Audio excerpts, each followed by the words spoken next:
कई sectors economy में ऐसे हैं जो बैंकों को उतने प्रॉफिटेबल नहीं लगते, इसीलिए वो उनको लोन नहीं देते, जैसे कि agriculture, MSME, education, housing, renewable energy. तो आरबीआई ये कहता है कि ऐसे सेक्टर जिसको बैंक लोन नहीं देता उनको अपने टोटल लोन का कम से कम कुछ परसेंटेज लोन में देना ही पड़ेगा। फॉर एग्जाम्पल, जो भी डोमेस्टिक कमर्शियल बैंक हैं, एसबीआई, एचडीएफसी, पीएनबी, और जो फॉरेन बैंक हैं, वो सभी कम से कम अपने लोन का 40% इन सेक्टर को लोन के रूप में देंगे।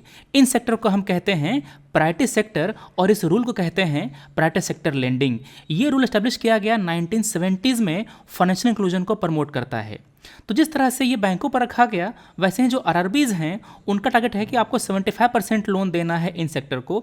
स्मॉल फाइनेंशियल बैंक का टारगेट है 60%, और अगर आपने ये लेंडिंग का रूल नहीं फॉलो किया तो आप पेनल्टी पे करेंगे। जो पैसा होता है वो एक फंड में जाता है, ठीक है। वैसे ही जो कोऑपरेटिव बैंक्स हैं उनके भी टारगेट होते हैं कि आपको कुछ पैसा माइक्रो एंटरप्राइजेज और जो वीकर सेक्शन है उनको देना होता है।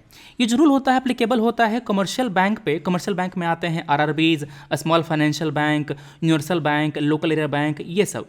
साथ में जो प्राइमरी कोऑपरेटिव बैंक हैं उन पर भी ये रूल अप्लाई होता है।